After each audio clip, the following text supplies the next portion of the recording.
Charana Guru Vaishnava Bhagavanti Nera Smarana. In the beginning of this narration, simply by remembering the spiritual master, the devotees of the Lord, and the personality of Godhead, I have invoked their benedictions. So the next few verses are a bit of a summary of the first verses of Caitanya Charitamrta, the author, Srila Krishnadas Kaviraj, is just summarizing, just to bring our attention to what has already taken place. Tinera smaranehaya, higna vinasana, anayashehaya nija vachita purana.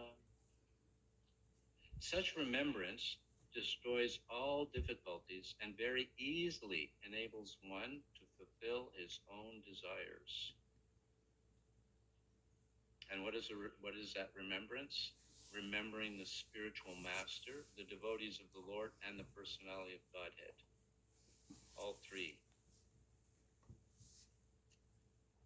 Se Mangala Charanahaya Trivida Pratara Vastu Nirdesha Arivada Mamashkara.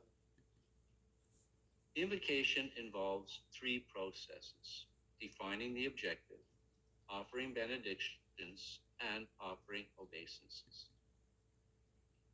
Pratama Dui Shloke Ishta Deve Namaskara Samanya Vishesha Rupe Duita Prakara. The first two verses offer respectful obeisances, generally and specifically to the Lord, who is the object of worship. Tritiya Shloke Tekari Vasturanistesha Yatta Haite Jani Parakavera Utesha. In the third verse, I indicate the absolute truth, who is the ultimate substance. With such a description, one can visualize the supreme truth. Chaturta Shloke Tekari Jagate Ashrirvada Sarvatra Magiye Krishna Caitanya Prasada.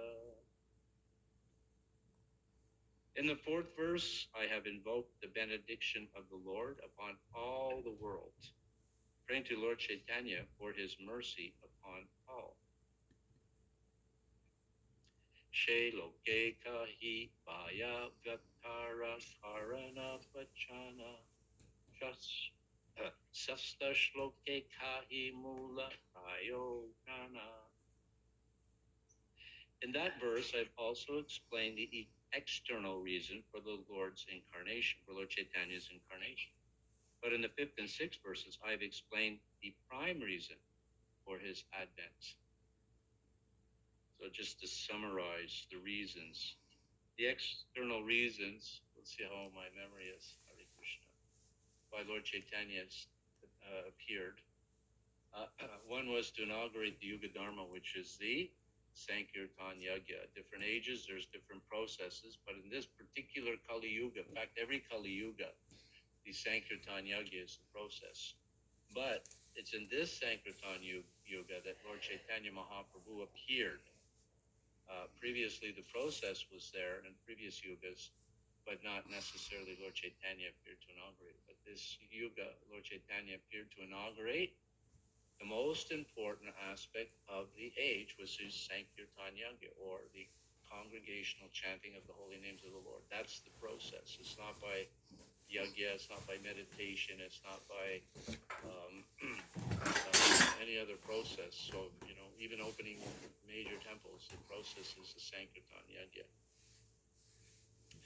Another reason he appeared was because the situation was so fallen that the world was so fallen that Advaita Acharya summoned the Lord to appear, and it was by the summoning of the Lord that the Lord appeared.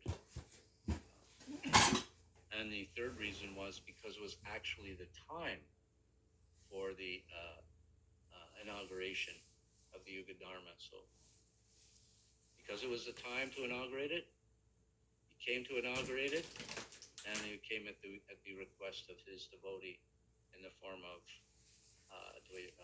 Advaita Acharya. Those are the external reasons. But then the internal reasons, or as is explained here, explain the prime reasons. The internal reasons are the prime reasons for Lord Chaitanya's appearance. And they're sometimes called the internal reasons or the confidential reasons. It's not known it's not known to each and every person. It's actually quite confidential. And what is the confidential reasons? One, because he wanted to experience what Radha's love for him was like. He wanted to taste his own sweetness, and he also wanted to engage in his intimate pastimes. So he came as Lord Krishna in the mood of Radharani. In other words, he's both Krishna and Radha combined. He's coming as Krishna, but only Radharani knows the extent of what love for him is, because she has that love. So Krishna is experiencing that as Radharani within the same body, because both Radha and Krishna became one as Lord Chaitanya. And Krishna's sweetness, Krishna does not know his own sweetness. I give this example all the time. We don't actually see ourselves. We can only see a reflection of ourselves in a mirror. So similarly, Lord Chaitanya, or Lord Krishna rather, he is the emperor of sweetness. Everything about him is super sweet, but he doesn't experience his own sweetness. But who experiences that? That's Srimati Radharani. So Krishna comes in the mood of Radharani, or a combination of Radha and Krishna. So as Krishna, he's experiencing his own sweetness as Radharani within the same being. So these are the confidential reasons, or as it's mentioned here, the prime reasons for Lord Chaitanya's appearance. And that was expressed in the 5th and 6th verses. Text 27. Echaya shloke kahi chaitanyera tattva ara pancha shloke nityanandera mahatva. In these 6 verses, I have described the truth about Lord Chaitanya, whereas in the next verse, I have described the glory of Lord Nityananda. Next 5. Aradui shloke advaita tattva kayana ara eka shloke pancha tattva vyakyana. You don't have a copy on.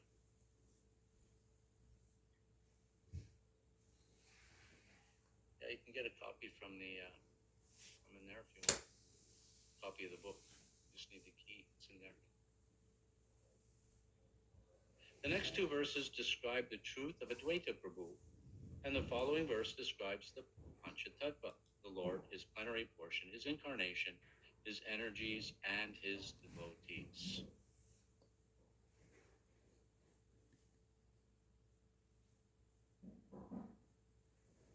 Yeah, Caitanya Charitamrta, Adi Leela, Chapter 1. We're now on text number 29. Why do we read the Caitanya Charitamrta? Why are we having classes on the Caitanya Charitamrta? For many reasons. Of course, we were hearing yesterday, and this is the truth, the preliminary study is Bhagavad Gita, graduate study is Srimad Bhagavatam, and postgraduate study is Caitanya Charitamrta. However, it's not that one should not hear from Caitanya Charitamrta, even as a new devotee, because this whole movement is Lord Chaitanya's movement, and we should know about Lord Chaitanya. The Hare Krishna movement, International Society for Krishna Consciousness, is Lord Chaitanya's movement. This disciplic line is coming from Lord Chaitanya, and Lord Chaitanya is Krishna. In fact, you can almost say he's more than Krishna because he's Radha and Krishna together, combined. It's not that Lord Chaitanya is an incarnation of Krishna. Krishna is the source of all incarnations. But Lord Chaitanya is Krishna. It's not like he's another incarnation. He's actually Krishna, complete. He is the avatari from which all other incarnations emanate. So this Caitanya Caritamrta is the pastimes and philosophy of Lord Chaitanya. The principal point of the philosophy is Achinta Veda Abheda Tattva. Krishna simultaneously, we're the same as Krishna. We were hearing this yesterday. We're the same as Krishna, but we're also different. In other words, we're the same in quality, but we're different in quantity. We're infinitesimal. And Krishna is unlimited, and we are limited. But we have the same qualities. And the simple analogy that Prabhupada always used, you take a glass of water, and the glass of water from the ocean has all the qualities of the ocean, but it's infinitesimal. It doesn't have the same potency as the ocean, in the sense that the whole ocean can swallow you up, but a glass of water is just, it's very infinite, but it has the same qualities. So that is us spiritually, not the external body, but spiritually we have all the same qualities as Krishna, but to a very limited degree. The spark of the fire and the fire. The spark of the fire has all the same qualities as the fire, but it doesn't have the power, the potency of the fire. So it doesn't have the same quantity. And then to extend that example a little further, if a spark of a fire goes away from the fire, it loses the quality. There's the spiritual energy, which is sometimes known as the superior energy, the inferior energy, which is considered the material energy. Material energy is considered inferior. And then there's the marginal energy. So the spiritual energy is spiritual. It's Krishna, the spiritual world. And the material world is the material energy, and it's inferior. But as spirit souls, we're considered marginal. We're marginal because we come under the influence of the external energy, or we can come under the influence of the spiritual energy. Even though we are spiritual, we're considered marginal. So this is the nature of the three potencies. But all three potencies, all three energies are divine. The material energy, even though it's inferior, is still divine. And Krishna confirms this in the Bhagavad Gita, where he says, Daidehi Esha Gunamayi. Daidi, there's a divine energy of mine. Daidehi Esha Gunamayi, consisting of the three modes of nature. The three modes of nature means material nature, goodness, passion, and endurance. That's material energy. So all the energies of Krishna are divine, and all the energies of Krishna have three other energies: the Ladini, Samvit, and in other words, the pleasure potency, the eternal potency, and the knowledge potency. Chit is the knowledge potency. All energies. Ladini, Ananda, that's the nature of the soul. Chit, full of knowledge, and Samvit, Samvit full of Samvit, eternal. These are the characteristics. We're eternal, we're full of knowledge, and we're full of bliss. These are